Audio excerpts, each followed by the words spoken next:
What's up, everybody? Welcome back to Tony Reads. So in today's video, it's going to be yet another Amazon book haul. I know you guys, I'm just going to tell you right now, you're going to hear me whining all the time about, oh, I spent so much money, I need to stop. I need to read the books that I already have and all this and that. And I'm going to turn right back around and go shopping again. And that's just how I am. I hate to be one of the people that uses all them catch phrases, them buzz phrases that are in right now. But self-care. So yeah, I bought some more books, and I'm happy to say that all or most of them are actually recommendations from subscribers or viewers, books that people left in the comments, and I want to thank you guys for that. Of course, I mean, there were so many. I mean, it was like crazy. The response was crazy. I really, truly thank you guys. Like I said, I'm new to reading and everything, but I had to narrow it down a little bit. I didn't want to go too far with the shopping, but yeah, I did get some of them. So yeah, let's just get this party started. You know, you guys will see the excitement in my voice when I'm talking about this because I just can't wait. Okay, so when the books are recommended, what I do is I don't even get all of them. I just couldn't keep up. But I try to write what is recommended down, the book title and the author, or some people just gave me authors, thriller authors, because that's what I asked for. And so I write it down, and then when I feel like going book shopping again, which is quite often, I'll just kind of go peruse through like Amazon and maybe a little bit on Goodreads and stuff, see what it's, you know, the book summary and everything, and see if it's something that I feel that I would actually be interested in. This is I'm like totally stepping out of my comfort zone, because my comfort zone is Freida McFadden and Riley Sager. That's just it. That's all I've read books from. That's all I know. So I'm really like trying to step out right now, because I know there's got to be some better authors, or at least equivalent authors out there. But anyway, so the first book I got, I'm like super excited about this one. And it is The Silent Patient by, look, Alex, is it Michaelides? I guess that's how you pronounce his name. I never heard of him ever in my life. And the funny thing about it is there were multiple recommendations for this book in my comments, and also without even looking at my video or reading or hearing any of that, my sister said, I think you should read The Silent Patient, or check that book out or whatever. She hasn't read it either. It might be kind of new, actually. I'm not really sure. Like I said, I don't really keep up on all this stuff. But so, I mean, a lot of people clearly like it. It's a #1 New York Times bestseller, which can mean something or it might not mean anything to me. Over 4 million copies sold worldwide. And it says unforgettable and Hollywood-bound new thriller. A mix of Hitchcockian suspense, Agatha Christie plotting, and Greek tragedy. Okay? It says Alicia Berenson's life is seemingly perfect until one night when her husband, Gabriel, returns home late from work and Alicia shoots him 5 times in the face. Whoa. Ruthless. And then never speaks another word. Alicia's refusal to talk or give any kind of explanation turns a domestic tragedy into a mystery that captures the public imagination, and she, the silent patient, is hidden away from the tabloids at the Grove, a secure psychiatric unit in North London. Criminal psychotherapist Theo Faber is captivated by Alicia's, or Alicia, whatever, story, and jumps at the opportunity to work with her. His determination to get her to talk and unravel the mystery of why she shot her husband will take him down a path more unexpected and more terrifying than he ever imagined.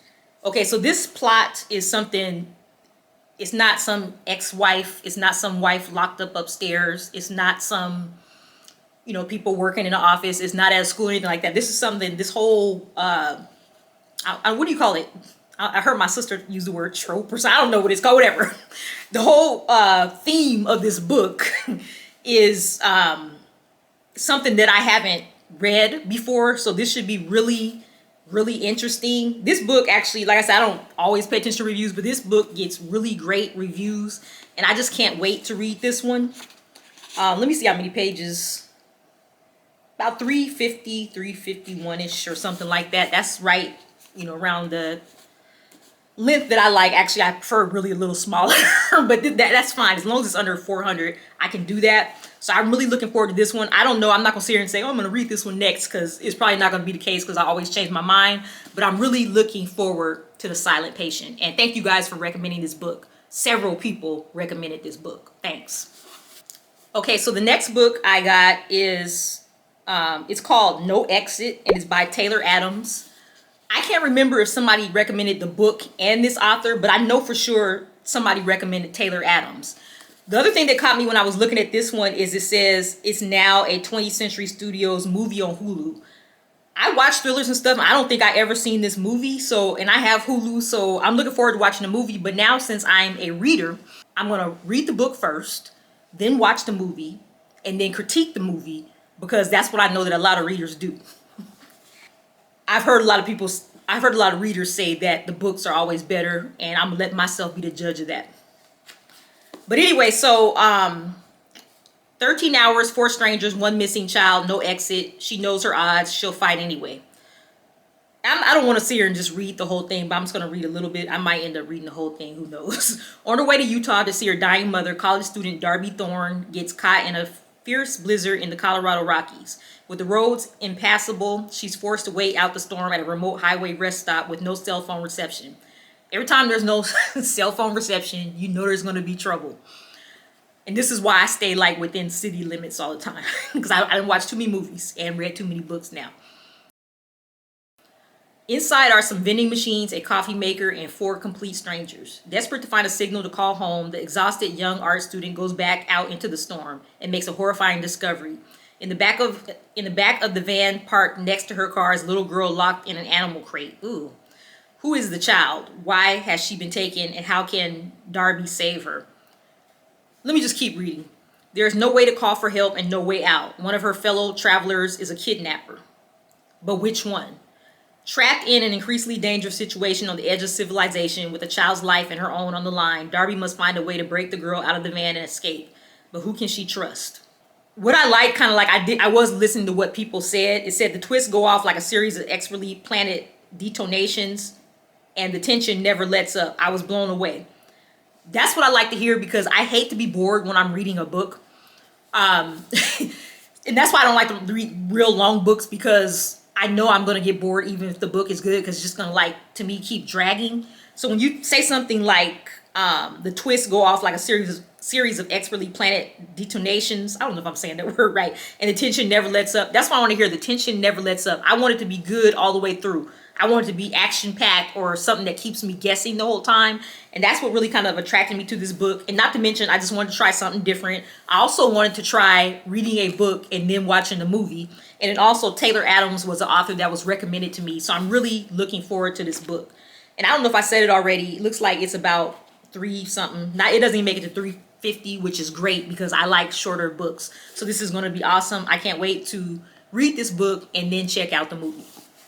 The next book, this was highly recommended again by multiple people. The author was highly recommended, and this particular book is still in plastic, was highly recommended. I had asked for some names of some Black thriller authors, and the viewers, subscribers definitely delivered that. It was overwhelming. S.A. Cosby. I've never heard of this author ever in my life. He seems to get a lot of praise or whatever, and he definitely got a lot of praise from some of you because so many people recommended him. And so this book is called All the Cers Bleed. It's a New York Times bestseller. I guess it's been out for a while.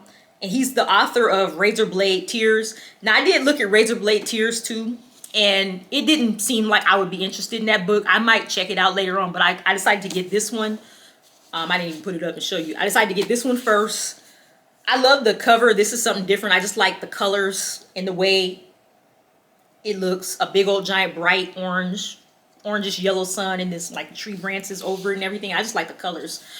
And it says praise for S.A. Cosby, and it's just a whole bunch of people giving their opinion on the book and everything. It's all good.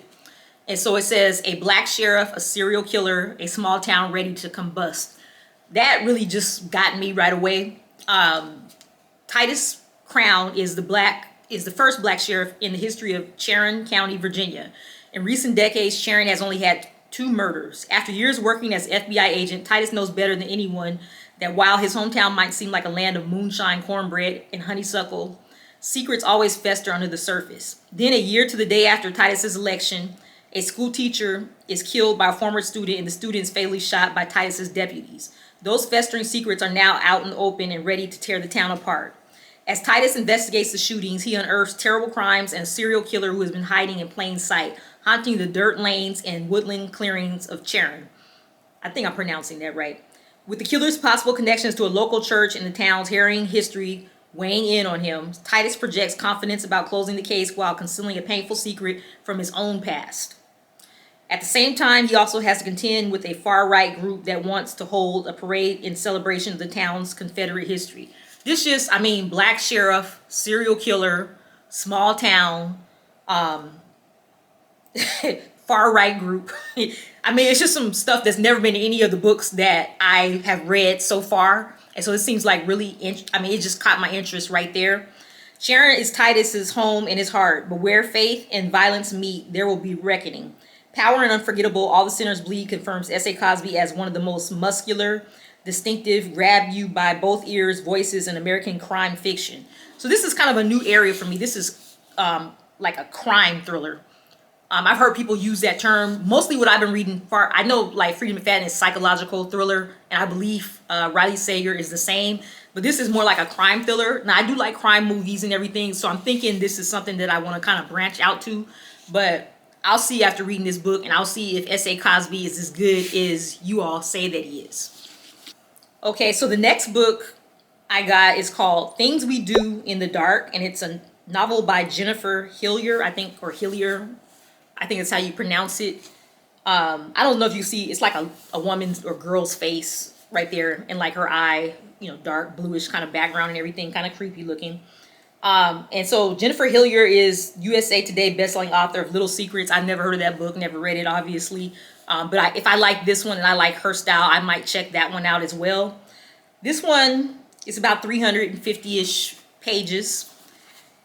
And this, I don't know if this book was recommended, but this author was also recommended. You know, somebody recommended her in the comments. Thank you very much. And so it says, when Paris Peralta is arrested in her own bathroom covered in blood, holding a straight razor, her celebrity husband dead in the bathtub behind her, she knows she'll be charged with murder. But as bad as this looks, it's not what worries her the most. It's only a matter of time before someone from her long hidden past recognizes her and destroys the new life she's worked so hard to build. 25 years earlier, Ruby Reyes, known as the Ice Queen, was convicted of a similar murder in a trial that was a media sensation and riveted the nation. Reyes knows who Paris really is, and when Reyes is unexpectedly granted an early release from prison, she threatens to expose all of Paris' secrets. Left with no other choice, Paris must finally, once and for all, confront the dark past she thought she had escaped. Because the only thing worse than a murder charge is a dark personal history that Paris will do anything to keep hidden. So it's basically about,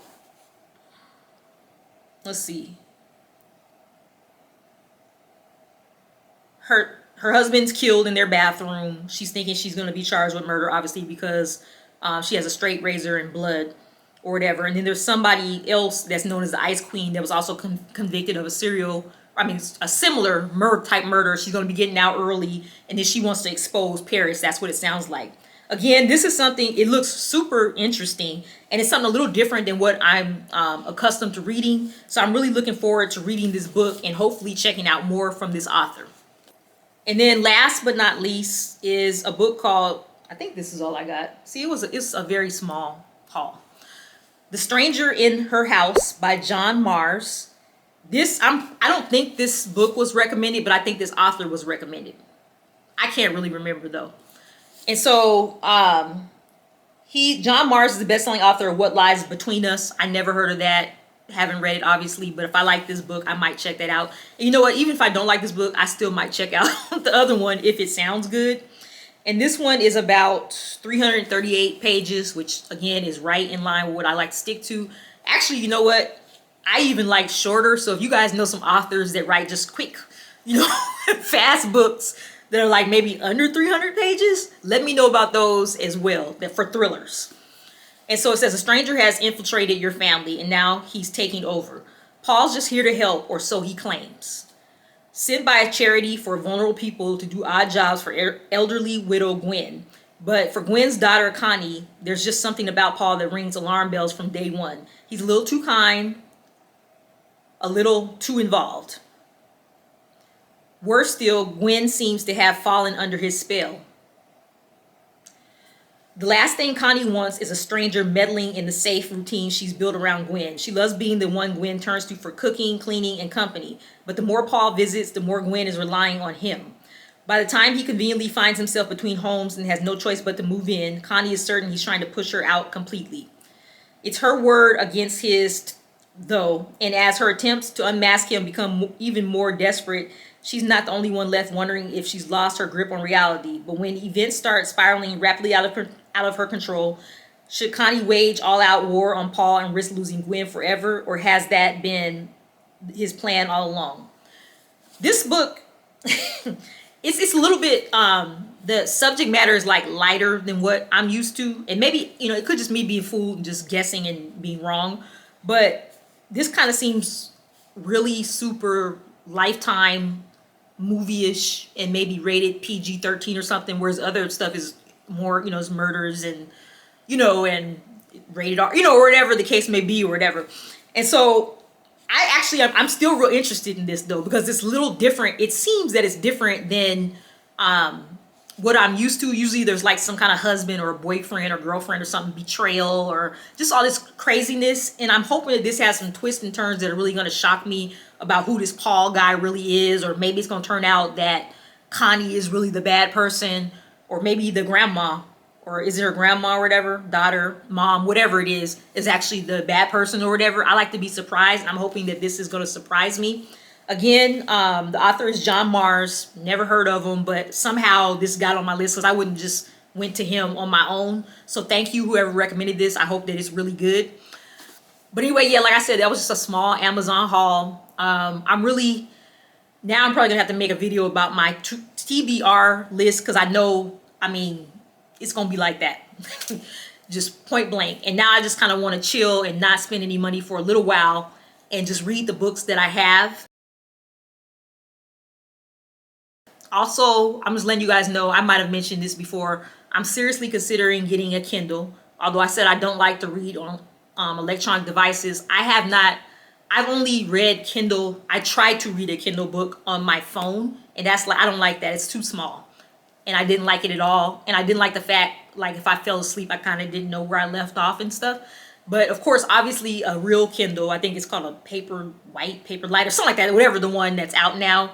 Of course, it's bigger than a phone, and I'm hoping it has some features maybe that will help me, so that if I fall asleep while reading or something, it will remember the page. I don't know. I'm probably just wanting too much out of it, but the books are taking too much of my space right now. I haven't decided that I was going to get a bookshelf yet. I might still do that, but I'm just buying too many books and it's just getting too much.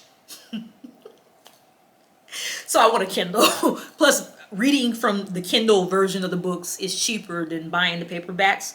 And so, being that I'm buying so many, you know, that would probably be a better route to take. But then again, I work 5 days a week, 8 hours a day. So technically I can spend my money however I want to spend it. I don't have any kids and I don't have any responsibility. I'm not saying just be irresponsible, but you know, it's my money and I can spend it however I enjoy to spend it. But I just don't want to continue doing that because it's taking up a lot of space. But anyway, that's my video for today. If you like this video, thumbs up. I'm still taking recommendations for thrillers. It can be Black authors, it can be non-Black authors, whatever. But yeah, keep the recommendations coming. I'm always, you know, I can just put them on the list and get them later or whatever. I'm looking forward to new releases coming out this year. I read older stuff too. Probably most of my books are old and everybody in the whole world has read it already, except me because I'm a new reader. But anyway, again, comment below. You can just say what's up to me, list some books, some thrillers or whatever that you think I might like. And if you're not already a subscriber, go ahead and click the subscribe button and the notification button. You'll be notified every time I upload a new video. And I will see you in the next one.